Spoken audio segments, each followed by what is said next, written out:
All right, welcome to episode 5 of the Agendas podcast. I'm your host, Harry Steele, here with Ben. It's been a little while since we had a recording, like 4 or 5 days, which in the NBA playoffs, a lot of things can change. There's a quick shout out. If you haven't followed us on social media, give us a follow. We're on TikTok, Twitter, and Instagram at the Agendas Pod, and obviously give the podcast a follow on whatever you're listening to. Let's get into it. Let's start with some playoff basketball. The Lakers, they were down 3-0. They ended up winning game 4, avoided the sweep in back-to-back years. But the very next game, Denver put an end to their season. Jamal Murray hit another game winner. He's been clutch historically, specifically in the playoffs. He's a playoff riser. He's an interesting case, which people were mentioning, is he a Hall of Famer if they win another ring? I don't think he's quite there. It's going to be tough to be a Hall of Famer without any All-Stars. But again, I don't think Denver cares about that. They want to win the ring. But I think the big story here, no one's really surprised. I would say maybe Nick Wright and Shannon Sharp and all the LeBron James pajama pants wearers. But I don't think anyone in the NBA world is surprised that the Lakers are going home. I think the big story here is LeBron James' future. This is pretty typical LeBron. After his team loses, he did it last year where it's last year, oh, maybe he was going to retire. No, he wasn't. Stop it. Stop it. Nobody believed that for a second, okay? You just wanted to take the blame off. You're getting swept by Denver, which is fine. It is what it is. But this year now, it's LeBron's going to opt out of his contract, which I think that could happen. I think Brian Windhorst reported that LeBron could opt out of his player option. He has a player option for 1 year. I don't know the exact dollar amount. But LeBron James has a couple different options here. Obviously he could opt out of the Lakers and still stay with the Lakers. It's been reported that the Lakers have been willing to offer a 3-year max contract, which I don't know if he's quite worth it at this stage in the game. He's still a very good player. He's an all-NBA level player, but he's not that top-tier superstar level player. So do the Lakers potentially want to move on? It doesn't seem that way. It seems like they're open to keeping LeBron. It's kind of up to LeBron. The second option is, a team like the 76ers who can offer him a max contract. I think they have 2 max contract spots open.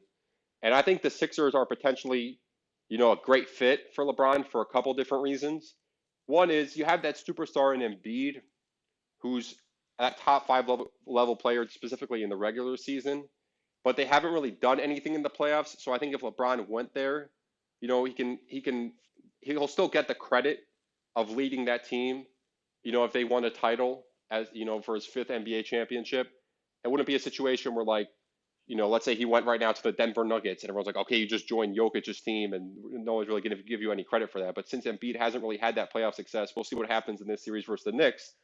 But he would still get that credit while still having a very good team around him. Maxey obviously just had a 45-point night and 7 points in like 30 seconds to save their season.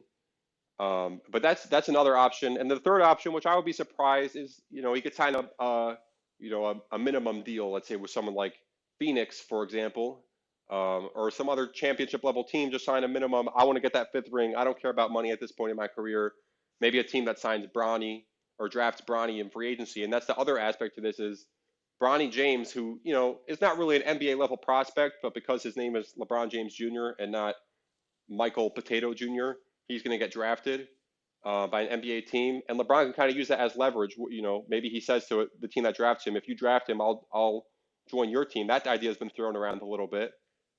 Ben, but what do you see of those 3 options, or if you have something else to add in, of what do you see happening in LeBron James' immediate future? I'd be shocked if he went to the Sixers or if he took a minimum. Honestly, I would be pretty surprised if he didn't stay on the Lakers.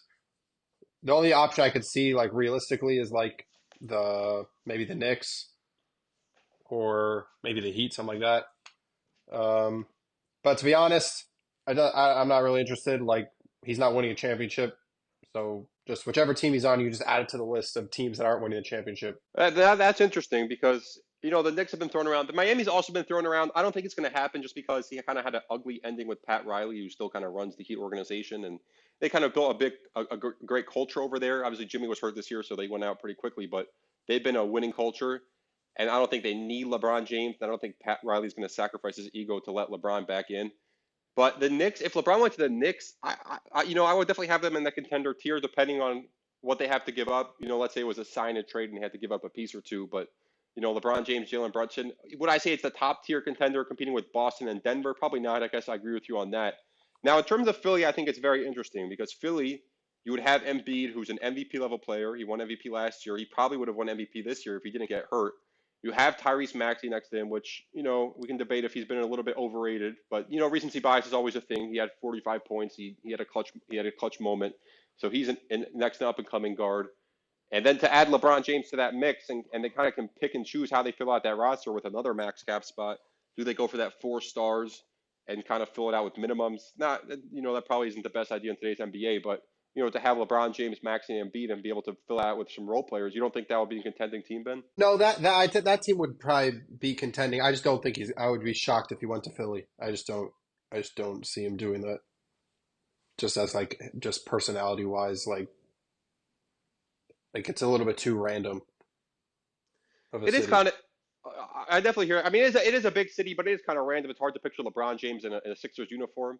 The other thing is, just to call something out here, LeBron James has said, since he won that 2016 ring, that ring made me the greatest of all time.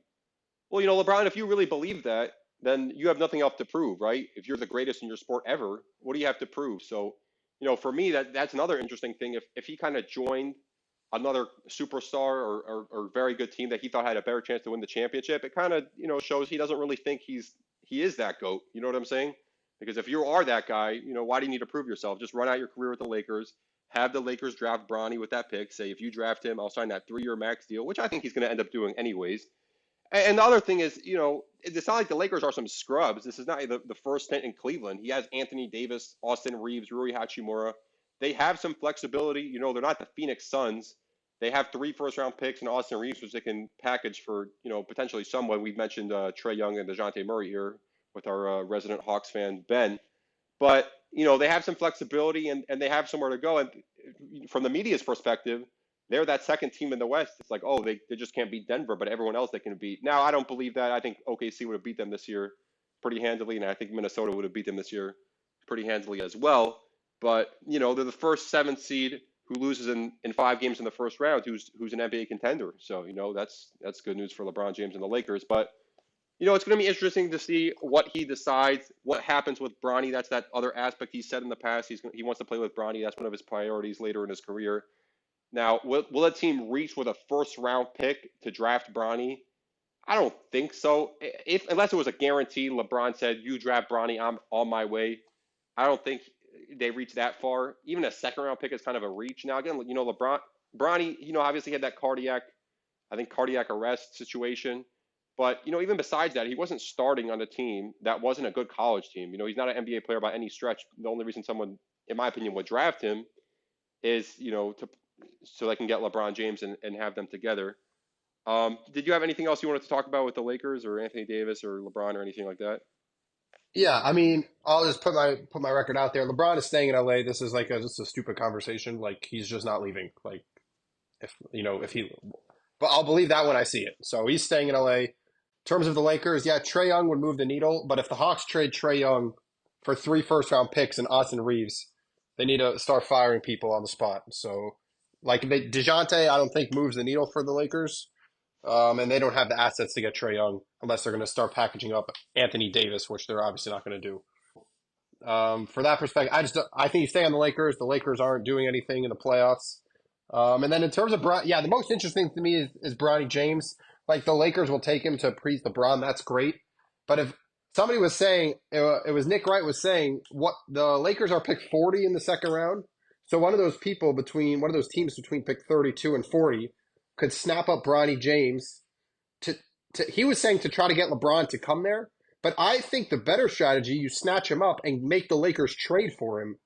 And so LeBron can stay in LA, and you'll just get more than a second round pick of value back for spending that second round pick on Bronny James. Because if that's on the table, the Lakers are going to have to move up or take Bronny James in the first round, which would be hilarious. No, that's an interesting take right there that they trade for him. I'm not fully committed to this idea that they're, no matter what it is, they're getting him. Let's say they had the first overall pick, they would use it to draft Bronny James just to appease LeBron. I don't No, you know. can't do that because that's too high of a pick. But in the second round, they'll definitely spend it. Yeah, and to be reasonable with everything, I don't really care about second round picks. You know, the Hawks I think traded 5 second round picks for Sadiq Bey, and like who cares? The If you Hawks add up on sell their second round picks usually. They don't do that trade. The previous second round picks before that trade, they literally sell them for money, not well, cap space, for money. right, well that's a cheap ownership thing, but in general, like you know, if you add up 5 second round picks, maybe you can get a role player. Like they're kind of irrelevant. You know, they don't really turn out. Obviously, Nikola Jokic is the major exception, and there's been a couple others, but they don't really have that much value to it. So would I be upset if the Lakers took the 40th pick in the draft, which is in all likelihood going to be an absolute nobody, and drafted Bronny James to appease LeBron? I would not. That's probably a smart decision.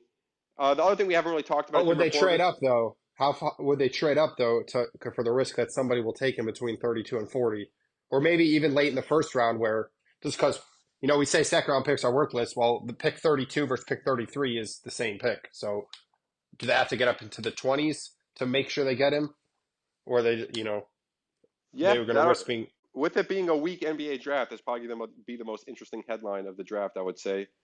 The other thing we didn't really talk about is it's been reported that Darvin Ham's going to get fired. This is not new. You know, we'll talk about the Suns in a second. When you have a team that quote unquote disappoints, although I don't even know if this is a disappointment, the coach is going to go. He's going to get blamed no matter what. People blamed him for starting Torian Prince for most of the year, which I get. It is what it is. It's whatever.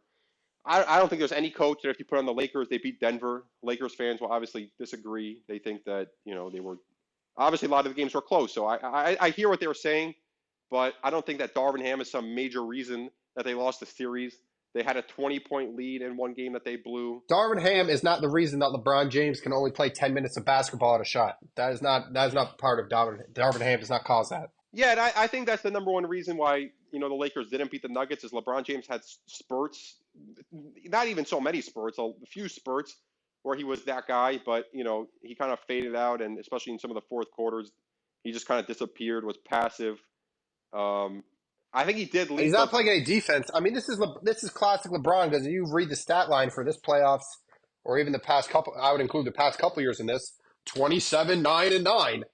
So okay, I guess. I mean, if but just announce you didn't watch the games because you watch the games. He's literally invisible on the court for 80% of his minutes. Yeah, I agree with you. And again, I'm not killing him because he's 40 years old, but you have to hold him to the standard that he is. People are saying he's still a top 5 player in the NBA or he's still a top 10 player in the NBA. Well, you gotta be held to certain standards. You can't play both sides of the rope where it's No problem. when Be he 40 plays years bad, he's old, and you guys aren't winning a championship, and let's talk about somebody else's.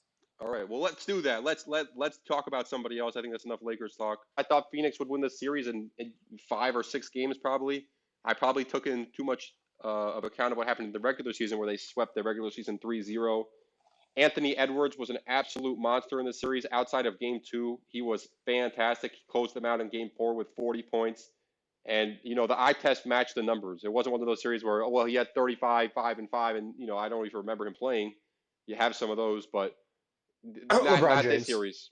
Not this series. He was absolutely dominant. He showed off his athleticism, his defense, and the Timberwolves showed, in my belief, they're a legitimate threat to the Denver Nuggets and the rest of the NBA.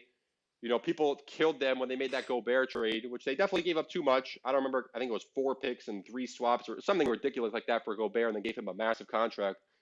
But it's worked, and if they somehow get an NBA championship, I don't think anyone's going to be complaining about it. Obviously they have to face Denver now, which is going to be tough for them. I was thinking earlier this week, and let's say if the Timberwolves were in the Eastern Conference, I would pick them over Boston. I feel more confident in Anthony Edwards than I do Jason Tatum at this point in their careers, that's for sure. And just the defensive, ferocity almost that they show is pretty spectacular. Kind of shut down the Phoenix Suns offense for most of the series, holding them to 90 points. Devin Booker had that, he had a big game four, but that was about it. Kevin Durant was kind of meh here or there, kind of LeBron James of, he scored his 28, 5 and 5, whatever it was, but he wasn't all that impactful. And the length of Nickeil Alexander-Walker and Jaden McDaniels and Anthony Edwards combined with Rudy Gobert protecting the rim. Karl-Anthony Towns, I thought he had a pretty good series from what I saw. He hit his threes. He's not a superstar, but in his role, he definitely stretches the floor and he made some big shots. And defensively, they're going to be a problem. They were the number one defense in the regular season for a reason. It's going to be interesting to see how they match up with Denver. I think they match up pretty well in the regular season. Obviously, no one's going to stop Jokic, but the question is, the other thing about Denver is they didn't really play that well against the Lakers. I thought Jamal Murray never really got it going. Aaron Gordon had that one game where he was fantastic, and the rest of it, he wasn't, you know, all that impactful. I would say. I mean, he was impactful in his role, but it wasn't like he was going crazy or anything. And Jokic had a very Jokic-like series if you look at the numbers and everything. And he did play great, but I think there's another gear even for Jokic, which is unbelievable to say. Um, but I think the Nuggets are going to need Jamal Murray in this series. I don't think this is a series where Jamal Murray can score 20 points on mediocre efficiency or bad efficiency, and they're just going to walk Minnesota up and down the court. They played last year. Minnesota gave them some challenges. It was only a 5-game series, but the games were competitive. And if Anthony Edwards is going to play like he did in this past series, combined with their defense and everything like that, I give them a shot versus Denver. Ben, what do you think? Yeah, they definitely have a shot. Yeah, Denver did not play great against the Lakers. To be honest, I don't think I've seen one Minnesota game this whole season, including the playoffs. So I don't know so much about them. They're big, Denver big and long, and Denver. So you can stick it if you can go one on one with Murray with one of their defenders. Um, that's going to be a problem for Denver. Plus, a lot of Denver's ball movement, and ways they make space is a lot with short passing, where they collapse on Jokic, so they just pass it right back out, or the tight pick and roll with Aaron Gordon coming in from the side. So it's a kind of a condensed offense, and with big long defenders, I could see that also being a struggle for Denver as well. So yeah, I think it's going to be a great series. 100%. And this is Anthony Edwards. The NBA in general, this is kind of a passing of the torch. LeBron got eliminated in round one. KD got swept in round one, and Steph didn't even make the playoffs. So it's kind of that passing of the torch. We saw the Thunder sweep the Pelicans in round one. Now, obviously, that wasn't the toughest opponent, but Shea, he's in that group as well, where No, the it's his Pelicans are opportunity. not passing the guard. They don't have anyone who was in the guard. I guess so. I'm a bigger believer in the Thunder than Ben is. I don't know what No, I'm else you not want them out to on the do. Thunder. I'm just saying it's not part of this narrative. The Thunder didn't have anyone in the old guard. You mean the Pelicans? The Pelicans, yeah.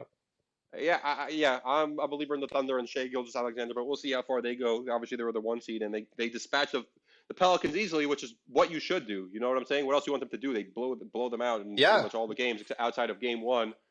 But it's kind of a passing of the torch in the NBA with Shea Gilgeous-Alexander, Anthony Edwards. Jokic is kind of middle tier. He's kind of like in his prime, but it's an opportunity for these young guys to kind of take the next step. Obviously, Luka Doncic, we're going to talk about. But the other side of the series was the Phoenix Suns. This is a massive disappointment, obviously, for Phoenix and Kevin Durant specifically. It's been said that since he left Golden State, he hasn't really done much. Now, there's been some circumstances to that. I think, the first year he was in Brooklyn, he didn't play.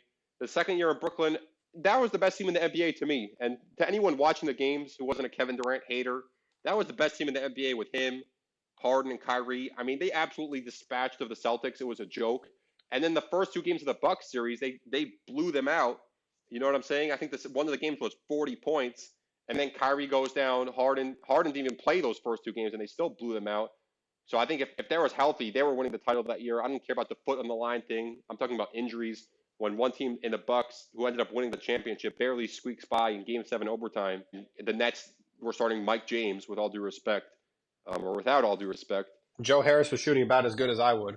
Yeah, Joe Harris was even with all that said. If Joe Harris just makes an open jumper, the Nets are going on to the next round to face the Hawks. Where we'll see where it would have went from there. But I mean, Kevin Durant was phenomenal that series. So if we go year by year, and then the next year, they lost to Boston in, I think, a sweep. It was a sweep. The games were pretty close in that series, unlike this Minnesota series. That But was the that one where was Kevin Durant just got doubled and shut down. yeah, they kind of Kevin Durant was not great in that series. Um, but that was also the year where they traded Harden for Ben Simmons, and then Ben Simmons was out, so they kind of had 40 million of their cap space on the bench, which in a close series, even if it was a sweep, if the games were close, you never know what could happen. But that was obviously a disappointing year. And then the next year, they had a stretch where they're going 18-2. They're absolutely, they're cooking. It looks like they finally figure things out with KD and Kyrie, and can they win the East? We'll see what happens.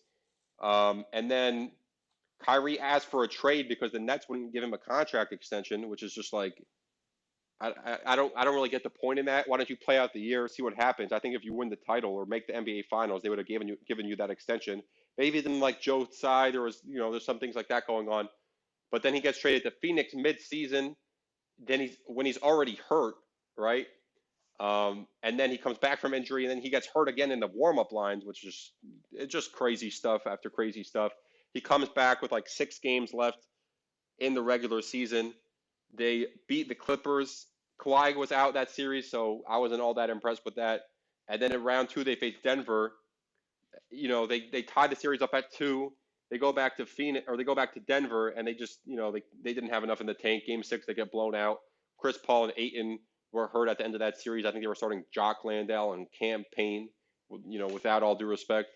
I don't really know what more you wanted from them that year. It was kind of Kevin Durant, Devin Booker, and what else? And they beat Denver twice.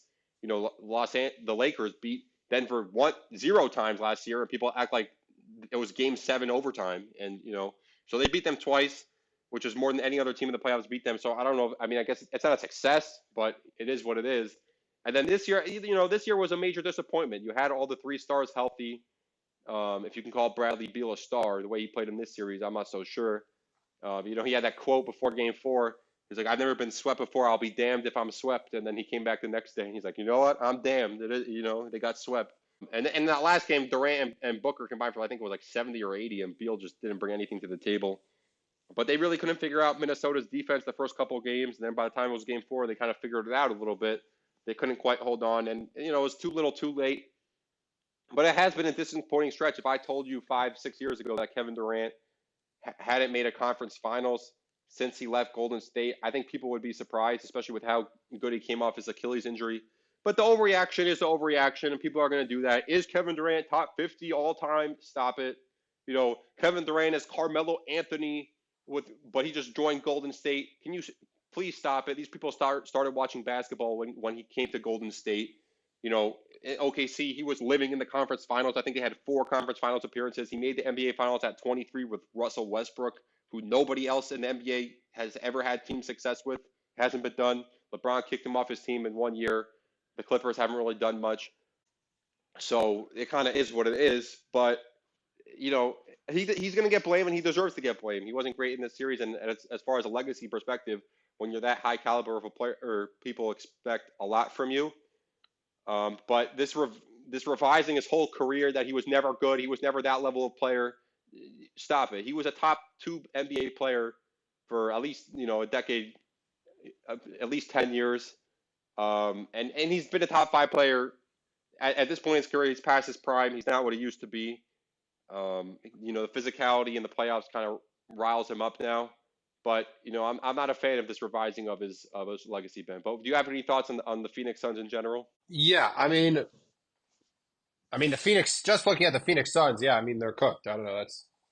They're not winning next year. Kevin's past his prime. He's in the LeBron James stage of his career now. Kevin Durant's play style lends itself to be, I think, more winning oriented in this stage where he's not going to take over the game, but he's going to get his points without getting in the way. Whereas LeBron kind of plays guard to get his points. So in this type of a stage where you can't do that all the time or do it for very short stretches, I feel like that could be an interruption to the rest of the team. Whereas Kevin's power forward, he can't do it all the time, but he'll just hang out there, buy down by power forward on offense, and when he can do it, he can do it. So I think potentially his skill set still lends itself to winning, but it's not going to be on the Suns. So if he gets traded, we can revisit talking about Kevin Durant, just like LeBron James. I don't think there's any scenario unless the Sixers maybe we can revisit talking about him. But Kevin Durant, until he gets traded, not really any reason to talk about the Suns or him. But yeah, going back to I think really the thing is right now, Kevin Durant's kind of old at this point. Definitely now, maybe even last year. But we're kind of scrutinizing him and looking at him because he's a bit in debt in terms of winning. People expect him to winning when he put together that team in Brooklyn, and it didn't happen. And so now we're like, okay, is he going to get it, or maybe he can't win on his own? Now I agree with you 100% in terms of the Brooklyn teams. Those teams were dominant teams and lost to injury. The narrative is it was dysfunctional and he's not a leader and this and that. That's just garbage. The Brooklyn teams didn't win. They were winning except for when they were injured. So And they had that one that's year in 2022 where they lost in the first round. But again, that was Ben Simmons out for injury, so there was still some injury in that. and Kyrie was Kyrie on that team? Yeah, Kyrie was playing. It was KD and Kyrie, and that was the year they traded Harden for Ben Simmons, and Ben Simmons kind of quit on the Yeah, that team year or was a got hurt, disaster. whatever it But was. yeah, I mean, listen, I think back then those were the teams they were expected to win, and they were winning except for when they got injured, and people just want to act like, oh, it's dysfunctional. Oh, you can only win in Golden State. So I think that's just a made up narrative. And then at this point, he's just old. So it kind of just is what it is. I hope, to be honest, I hope he gets traded. Love to see him on the Hawks. I think him and Trae Young would be a great pairing. And the East, making the finals is on the table. But, at this point, I think it's trying to just, he can just hang out in Phoenix until he retires. Yeah, the one thing the Suns also don't have that much flexibility, and when I said not that much, they have zero really. They kind of locked in this team. This is their team. Unless they trade Booker or KD, it's kind of is what it is. Another KD trio would be interesting. People would kill him for it, but people already don't like him, so it kind of, why not at this point? The one thing, if he's going to be on Phoenix next year, I would like to see a little differently is I would like to see a KD led team. It felt like a Devin Booker, led offense this year with Kevin Young and Frank Vogel. And if you watch a lot of Suns regular season games specifically, even the playoffs, like why is Kevin Durant shooting 16 or 18 times a game? This is the playoffs. Kevin Durant should be shooting 22 plus times a game, 24 times a game, 25 times. That's what the superstars do, and that's what he should do because he still has that efficiency, and I think he still has that ability to take over. I think he's on the older side, obviously, but But I you're would like to putting that see. on him or on the coaches? I think he's just old, so he can't do it. And I disagree with that because I've seen stretches where he's done it this year, and then they just relegate him to the corner, and they kind of just, Kevin goes sit in the corner and space the offense, which is kind of No, disrespectful. but I don't that's a think he. regular season. You think in the playoffs, why do you think in the playoffs it didn't change? Because some people thought it could change in the playoffs, like, oh, he's going to break it out, but he didn't really do that. Well, again, if you look at the games, he's not getting enough shot attempts. He's got to shoot the ball more, which is partly Kevin is a little too obsessed with efficiency and not in terms of like just like okay, I'm gonna go score the ball. He's never been that Kobe type of scorer. Um, but I don't know what it is with this coaching staff. It's like they forget they have Kevin Durant on the team. Like Devin Booker's a good player, but Kevin Durant, when I've seen him run pick and roll specifically, either the guy gets a good jump shot or they're doubling him and he's making the right pass most of the time. Um, and I just think that's a better way to lead your offense, and things would work out better from there. So if it's going to be Kevin Durant and Devin Booker and Beal back on the Phoenix Suns next year, I think that's the only way they can improve. But let's move on to some other series. There's two more series I wanted to talk about. The Clippers-Mavs, which you've been all over this series.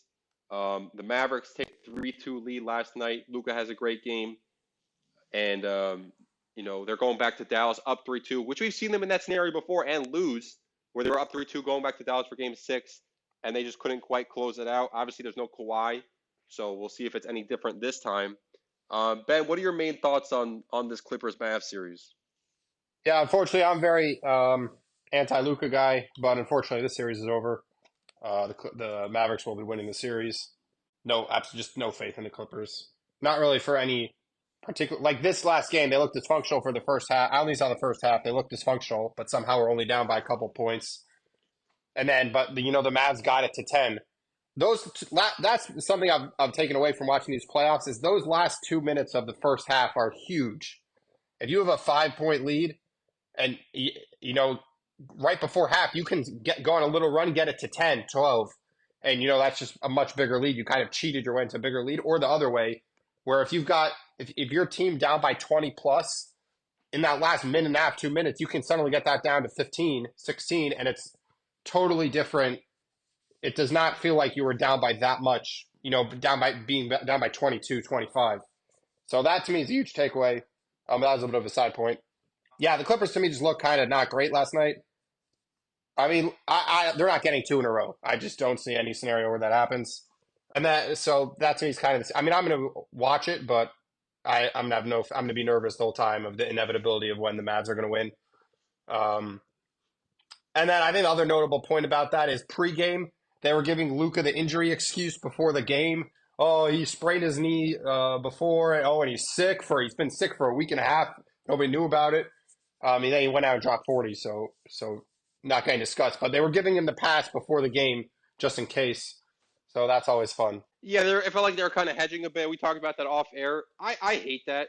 Like, don't let it come out. Oh, he was injured, or LeBron James coming to the podium after he got swept by Golden State with his wife's scarf on his hand, saying, "Oh, I broke my hand." Nobody wants to hear that. Nobody cares. Okay, we don't need you leaking that you were sick before the game.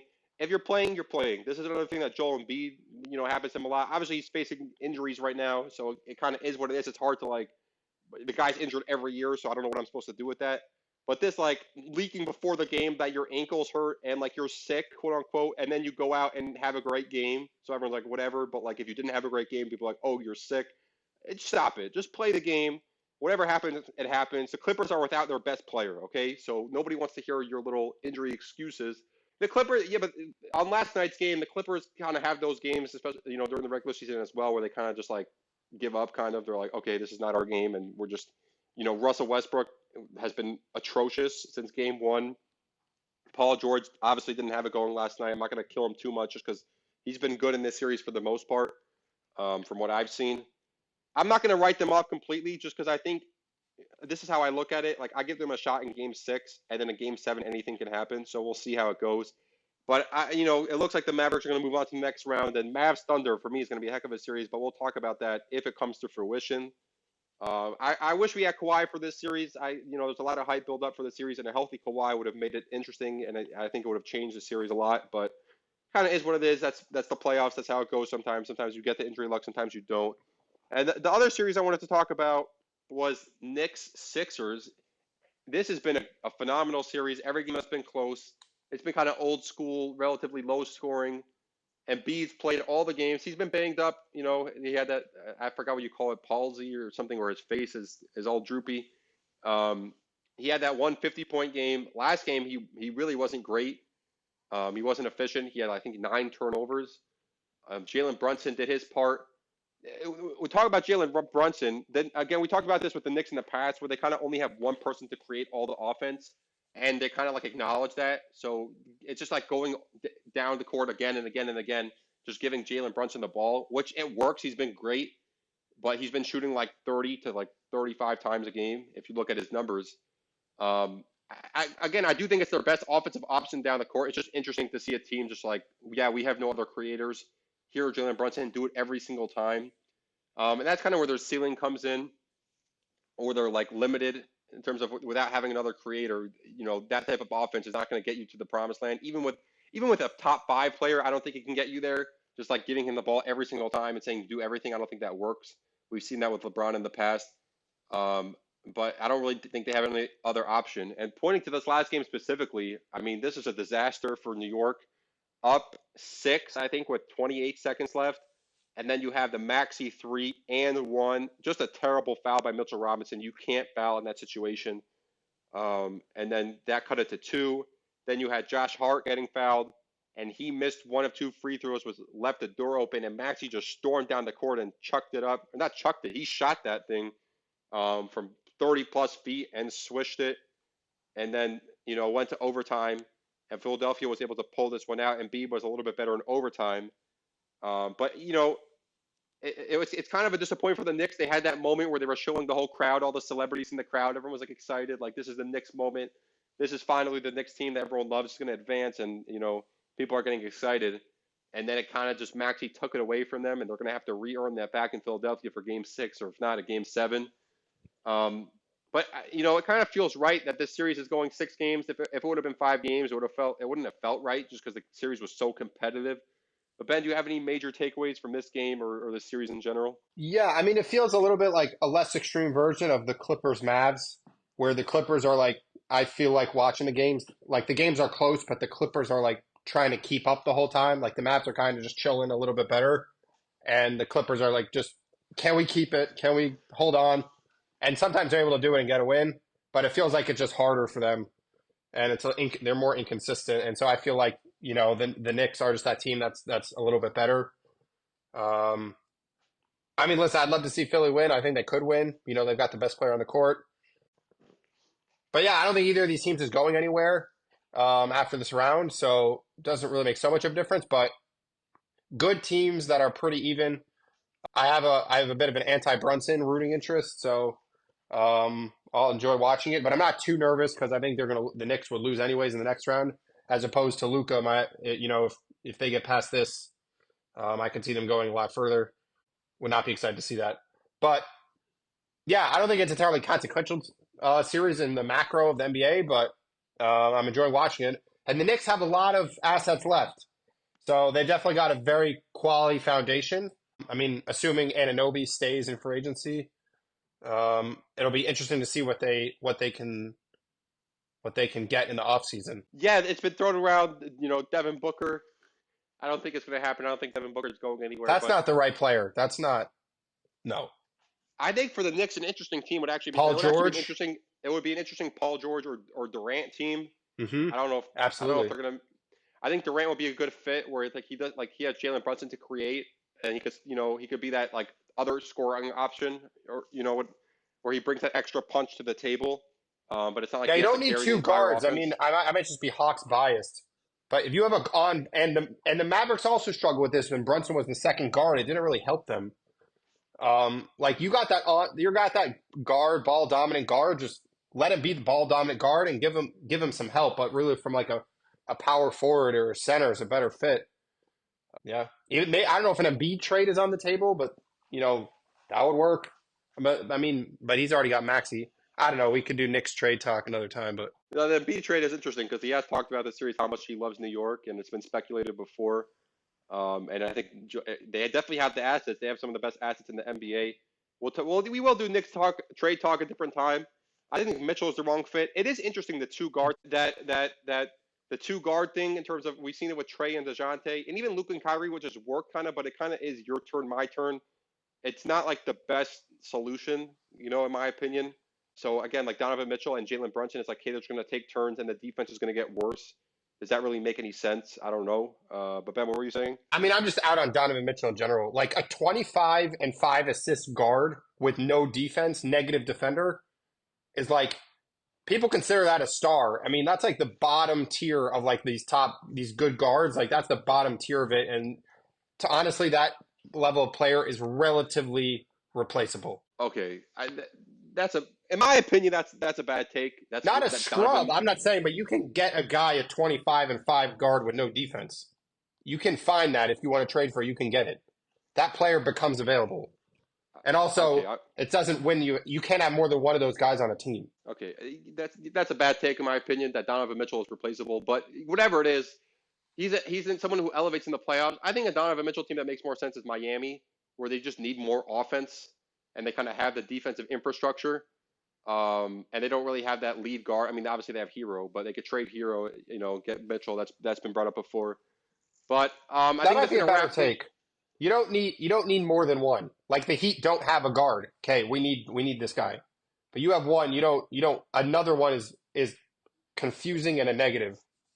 Most likely, I think is the most likely outcome of having two of those guys. Yeah, that I agree with. I definitely hear that, and it's we have to look back at history and some examples, but yeah, it definitely doesn't elevate just because they can't really work together. Again, it's kind of like your turn or my turn. I'm creating the play or you're creating the play. Whereas the Steph and KD pairing was so beautiful because you had that point guard who was unselfish, and then you had Kevin Durant who was that scorer and could defend.